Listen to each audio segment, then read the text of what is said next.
Very good evening, all of you. How are you all? Welcome back to Shaping Minds Menu. Let us continue with our higher education unit 10, and we are on universities.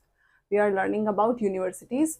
आज हम इस lecture में universities 3 बची हैं total, Scottish, Mayo and lady Shriram college for women in new Delhi.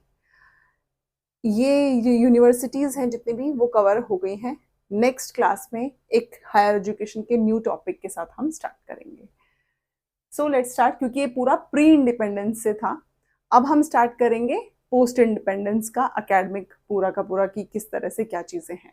Let's start. Scottish church college कहाँ है? कोलकाता में।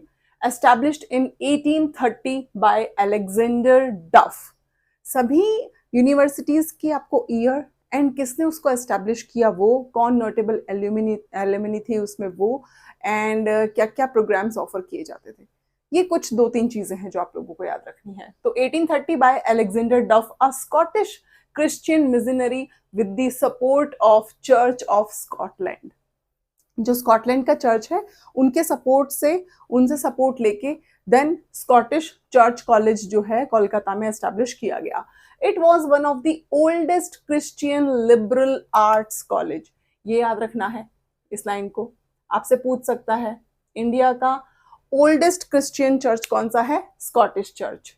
It offered programmes in art, science and commerce. College was initially known as the general assembly institution and was one of the first western style educational institution in India. Okay, ये कुछ चीजें हैं जो मैं highlight कर रही हूँ box में, वो आप लोगों को ध्यान में रखना है कि स्कॉटिश जो कॉलेज है उसको इनिशियली यानी पहले उसको जाना जाता था किस नाम से? General Assemblies Institution. General Assemblies Institution and ये first western style education provide करने वाला इंडिया में फर्स्ट कॉलेज था। Significant role in the spread of western education and promotion of English language proficiency in Bengal during the British colonial era. ये जो college है इसने बंगाल में इंग्लिश प्रोफिशिएंसी यानी इंग्लिश लैंग्वेज पे ज्यादा फोकस किया। Next is Mayo College. ठीक है, ये था हमारा Scottish. Next is Mayo. Mayo college कहां पर? अजमेर। कहां? अजमेर में। फाउंडेड इन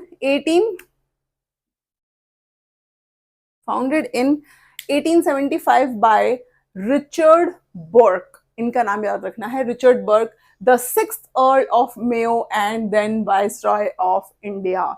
जो मेयो कॉलेज है उसको एस्टैब्लिश किया रिचर्ड बर्क ने, और उस टाइम पे वही था ना कि बहुत राजा महाराजाओं का उससे रिलेटेड था। अजमेर में, जयपुर में, उदयपुर में आप लोगों को पता है ना कि उन्हीं की सियासत, बहुत राजा महाराजा सब लोग वहीं पर थे। तो अजमेर में ये इस कॉलेज को एस्टैब्लिश किया गया रिचर्ड बर्क के द्वारा 1875 में। It was prestigious boarding school. Boarding school क्या होता है? जहां पर आप स्टूडेंट्स जाकर रहते हैं, वहीं पे उनका रेजिडेंस होता है एंड वहीं पे वो पढ़ते हैं।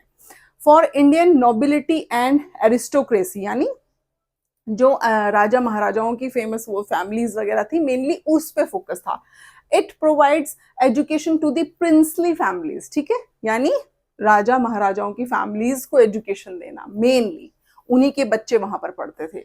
This college follows the British public school system. और कौन सा स्कूल सिस्टम था? ब्रिटिश पब्लिक स्कूल सिस्टम इसमें चलता था। And includes academics, sports and extra curricular. ये याद रखना है कि एक्स्ट्रा करिकुलर एक्टिविटीज थी इसमें मेयो कॉलेज में। एकेडमिक पे भी फोकस, स्पोर्ट्स पे भी फोकस, और इसी के साथ एक्स्ट्रा करिकुलर पे भी फोकस था। ये याद रखना प्लीज, क्योंकि कहीं भी किसी और यूनिवर्सिटी में एक्स्ट्रा करिकुलर का जिक्र नहीं था। Next is this school, yes, this school offers education from class 4th to 12th। बस ये याद रखना है। जो मेयो कॉलेज है उसमें जो ये ब्रिटिश स्कूल का सिस्टम इनका फॉलो होता था, उसमें 4th क्लास से लेके 12th क्लास तक का एजुकेशन सिस्टम फॉलो होता था, यानी 4th क्लास से 12th क्लास तक की स्टडी। फिर आ गया हमारा lady Shri Ram college. For women's Delhi. कहाँ पर है ये? दिल्ली में है। And very famous college, very famous for their excellence in education. So, Lady Shri Ram College established in 1956 by late Shri Ram. किन के through? By late Shri Ram के थ्रू इसको एस्टेब्लिश किया गया था 1956 में, यानी हम आजाद हो चुके थे। And leading industrialist and philanthropist, ये क्या थे? फेमस एक इंडस्ट्रियलिस्ट थे। उन्होंने अपनी वाइफ की याद में, उनकी वाइफ का नाम था फुलन देवी, जिन्हें उन्हीं को लेडी श्री राम भी बोला जाता था। Phoolan Devi also known as lady Shri Ram. तो फुलन देवी की, अपनी वाइफ फुलन देवी की याद में उन्होंने लेडी श्री राम कॉलेज को एस्टेब्लिश किया। One of the premier women's college in India, और ये पहला ऐसा कॉलेज था जो विमेन्स के लिए था सिर्फ। offered programs in arts, science and commerce. Arts, science and commerce programs इसमें ऑफर किए जाते थे। तो ये थी Scottish Mayo and lady Shri Ram college के कुछ इंपॉर्टेंट आपको लाइंस हैं जो याद रखनी है, इससे ज़्यादा नहीं पूछा जाएगा। मिलते हैं नेक्स्ट लेक्चर में हायर एजुकेशन के नेक्स्ट न्यू टॉपिक के साथ। जो यूनिवर्सिटीज़ का टॉपिक है वो कंप्लीट हो चुका है। Please dear students, like and subscribe कर दिया करो मेरे चैनल को। एंड एक छोटा सा मैसेज जो मुझे मोटिवेट करता है ताकि मैं और ज़्यादा लेक्चर बनाऊं, थोड़ी और ज़्यादा मेहनत करूं आप सभी के लिए। Thank you so much, bye bye and take care.